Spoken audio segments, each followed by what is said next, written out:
नमस्कार दोस्तों, story world channel में आप सबका स्वागत है। आज की कहानी है अपमान। आइए सुनते हैं कहानी को। अरे क्या बताऊं यार, मेरी जेठानी तो हिंदी मीडियम से पढ़ी है। रहन सहन भी बिल्कुल बहन जी टाइप है।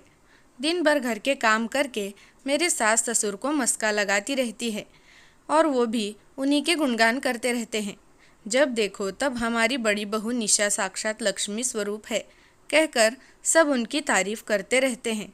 मुझे तो डर है कि कहीं वो अपनी चिकनी चुपड़ी बातों से सारी प्रॉपर्टी अपने नाम ना करा ले, क्योंकि वो तो उनके साथ ही रहते हैं।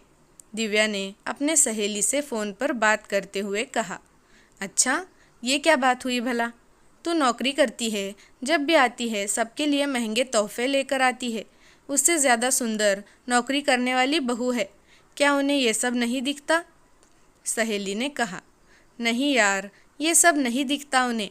मुंबई अपने साथ लेकर आई थी एक बार, लेकिन कहते हैं उनका मन ही नहीं लगता। जाने दे, जो उनकी मर्जी करे वो। चल रखती हूँ फ़ोन, दिव्या ने कहा। निशा और दिव्या दोनों जेठानी देवरानी हैं। निशा को अंग्रेज़ी बोलनी नहीं आती थी, लेकिन थोड़ा बहुत समझ और पढ़ लेती थी। इधर दिव्या अंग्रेज़ी मीडियम से पढ़ी है, नौकरी करती थी, तो वो हर बार निशा को ये जताती कि अंग्रेज़ी में बोलना और पढ़ना होना जैसे कोई बहुत बड़ी बात है। इसीलिए वो हर बार निशा का मजाक बनाती थी, जिसके लिए उसके पति अजय ने भी उसको बहुत बार समझाया, लेकिन वो किसी की सुनने वाली कहाँ थी। दिव्या का ये बात बात में व्यंग करना उसके सास सुषमा जी और ससुर महेश जी को बिल्कुल नहीं पसंद था, क्योंकि स्वभाव से मधुर और व्यवहारिक थी। संस्कृत से आचार्य की पढ़ाई पूरी करने वाली निशा को दिव्या फूटी आँख भी पसंद नहीं करती थी। दिव्या कुछ दिनों के लिए ससुराल आई हुई थी। एक दिन शाम को घर में सभी मौजूद थे। उसकी बड़ी ननंद रानी भी उससे मिलने घर आई थी।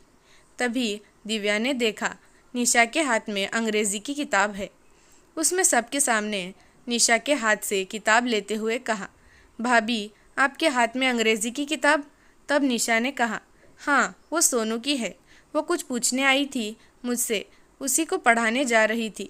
तभी दिव्या ने व्यंग करते हुए कहा, भाभी पहले खुद तो पढ़ना सीख लो अंग्रेज़ी, तब तो पढ़ा पाएंगी, वरना बेचारी बच्ची भी आपकी तरह ही संस्कृत से आचार्य ही होगी। दिव्या की बात सुनते वहाँ सभी को बहुत गुस्सा आया। तभी राधा ने कहा, दिव्या ये क्या तरीका है घर के बड़ों से बात करने का? तब दिव्या ने बात बनाते हुए कहा, अरे दीदी आप तो खामखा नाराज़ हो गई। क्या है, हिंदी मीडियम से पढ़े बच्चों को अंग्रेज़ी का उतना अच्छा ज्ञान नहीं होता है जितना मोंटेसरी के बच्चों को होता है। मैंने तो सिर्फ इसलिए कहा। राधा ने कहा, अच्छा तब तुम्हारी सामान्य जानकारी के लिए बता दूं, मैं और बड़े भैया दोनों ही हिंदी मीडियम से पढ़े हैं, लेकिन हम दोनों ही अंग्रेज़ी में बोलना और पढ़ना लिखना बहुत अच्छे से जानते हैं। अंग्रेज़ी जानने के लिए अंग्रेज़ी मीडियम से पढ़े होना ज़रूरी नहीं, समझी? तभी महेश जी ने कहा, दिव्या किसी भी भाषा का ज्ञान होने का अर्थ ये नहीं कि आप उसके घमंड में संस्कार ही भूल जाएं। जो भी ऐसा करता है वो पढ़ा लिखा मूर्ख कहलाता है। अंग्रेज़ी बोलना कोई बहुत बड़ी काबिलियत की बात नहीं है। बुद्धि किसी भी भाषा की मोहताज नहीं होती। 4 दिन कोई अनपढ़ भी किसी अंग्रेज़ के साथ रहे तो वो भी अंग्रेज़ी में बात करने लगता है। और हाँ, हमारा देश तो हिंदी भाषी है। हमारे देश में किसी को अंग्रेज़ी कम समझ में आए तब कोई भी उतनी बात नहीं बनाता। हाँ, हिंदी नहीं आए या वो हिंदी बोलने वाले को अनपढ़ गंवार समझे, गलत तो उस व्यक्ति की सोच है। लेकिन पापा बुरा मत मानिए, लेकिन आज हर बड़े स्टैंडर्ड का और ऊंचे पद पर आसीन व्यक्ति अंग्रेज़ी ही बोलता है। कहना बहुत आसान है, लेकिन अपनाना बहुत मुश्किल है। और आप तो वैसे भी हमेशा भाभी की ही तरफदारी करते हैं। कितने मन से आप दोनों को मुंबई लेकर गई थी अपने साथ रखने के लिए, लेकिन आप लोगों का तो वहाँ पर मन ही नहीं लगा। पता नहीं क्या जादू किया है भाभी ने आप दोनों पर। दिव्या ने कहा तो महेश जी और सुषमा जी एक दूसरे की तरफ देखने लगे। तब सुषमा जी ने कहा, दिव्या तुमने बहुत बोल लिया, अब तुम सब सच जान लो कि हम वहाँ से क्यों चले आए थे। ये बात हमने कभी किसी को भी बताने की नहीं सोची थी, लेकिन तुम हर बार इस बात का ताना देती रहती हो, तो अब ये सब तुम्हारे साथ साथ सबको पता चल जाएगा। महेश जी ने आंखों के इशारे से बात ना बताने का आग्रह किया, क्योंकि अजय को दुख ना हो सब जानकर और दोनों पति पत्नी के बीच कोई खटास ना आ जाए। लेकिन सुषमा जी अब चुप नहीं रहने वाली थी। उन्होंने कहा, नहीं जी, आज बोलने दो मुझे, ताकि ये हमेशा का ताना तो बंद हो जाए। बहू, तुम हमें लेकर तो ज़रूर गई थी, लेकिन तुमने क्या किया था? तुम दोनों बच्चों को हमसे दूर रखती थी ताकि वो हिंदी बोलना ना सीख जाएं। लाखों बार कहने पर भी तुमने बाबूजी के लिए हिंदी का अखबार घर नहीं आने दिया। क्यों? क्योंकि हिंदी अब कोई नहीं पढ़ता। कोई मेहमान जब घर आता तब तो हम कमरे में ही बंद कर दिए जाते थे, क्योंकि हम उन मेहमानों के सामने जाने लायक नहीं लगते थे तुम्हें। तो जब भी तुम्हारे बाबूजी टहलने जाने की बात करते, तुम हम सब से पहले यही कहती कि बाहर जा रहे हैं, लेकिन किसी से बात मत कीजिएगा। और उस दिन जब अजय ने घर में पार्टी रखी थी, तब तुमने उससे झूठ कहा कि हमारी तबीयत ठीक नहीं है। और जब मैं पानी लेने बाहर निकल रही थी, तब तुमने दरवाजे पर अपनी एक नौकरानी बिठा रखी थी कि कहीं मैं बाहर ना आ जाऊं, क्योंकि तुम्हें हमारे बोलचाल रहन सहन पसंद नहीं था। उस दिन तुम्हें तुम्हारी नौकरानी ने जब कहा, आप क्यों मेम साहब का मूड ख़राब करना चाहती हैं?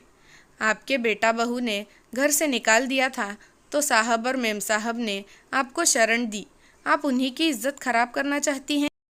मैं तो आश्चर्यचकित होकर सुनती ही रह गई। फिर मैंने उससे कहा कि ये बात तुझे किसने बताई है? तो उसने कहा, मेम साहब ने। मैंने पूछा, और क्या बताया उन्होंने तुझे? तो उसने कहा, बस यही कि आप उनकी दूर की रिश्तेदार हो।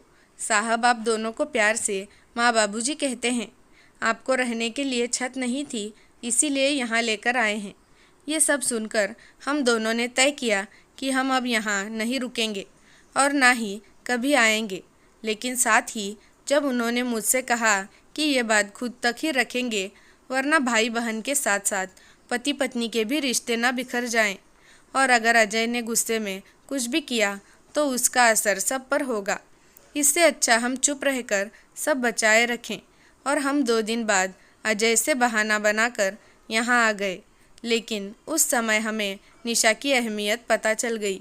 हम तुम्हें जब शादी से पहले देखने गए थे, तब हमने सोचा कि चलो अब हमें सर्वगुण संपन्न पढ़ी लिखी होशियार बहू मिल गई है। निशा के अंग्रेज़ी के कम ज्ञान और नौकरी ना करने को मैं भी उसकी कमी ही समझती थी, लेकिन मेरी आंखें तुमने खोल दी। निशा ने कभी हमारे साथ ऐसा कुछ बर्ताव नहीं किया, इसीलिए वो अब हमारे दिल में बसती है और हम दोनों उसे कभी नहीं छोड़ सकते, ना उसका अपमान बर्दाश्त कर सकते हैं। तुम निशा का जादू जानना चाहती हो ना?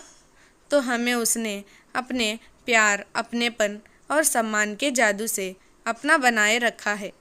वो जो हमारी छोटी सी छोटी ज़रूरत का ध्यान रखती है, हमारे दिल का हाल भी बिना हमारे कुछ कहे ही वो जान लेती है। सब सच जानकर अवाक रह गए, खास तौर से अजय। उसने दिव्या से कहा, दिव्या, तुम्हारी माँ भी अंग्रेज़ी नहीं जानती, फिर तुम उनके साथ ऐसा व्यवहार क्यों नहीं करती? काश मैं भी तुम्हारी तरह तुम्हारे माता पिता के साथ व्यवहार करता, तो शायद तुमको समझ आता कि अपने माता पिता के साथ कोई गलत व्यवहार करे तो कैसा लगता है। तुम्हारी इतनी हिम्मत कि तुम मेरे ही घर में मेरे माता पिता का अपमान करती रही। जब मैंने हिंदी का अखबार बाबूजी के लिए पेपर वाले को कहा था देने के लिए, तो तुमने मना क्यों किया? मैं तुमसे क्यों पूछ रहा हूँ? मुझे तो खुद से पूछना चाहिए कि क्यों मैं अपने बाबूजी के चेहरे की उदासी नहीं देख पाया, क्यों मैंने तुम पर विश्वास किया, क्यों क्यों कहते हुए उसने अपने दोनों हाथों को गुस्से में दीवार पर मारने लगा। तब दिव्या ने हाथ जोड़ते हुए कहा, मुझे माफ़ कर दो आप सब का बहुत दिल दुखाया है मैंने। अब आगे से ऐसा कभी नहीं होगा। लेकिन सब चुप रहे, क्योंकि कुछ घाव और अपमान कभी नहीं माफ़ किए जा सकते हैं, ना ही भुलाए जा सकते हैं। धन्यवाद।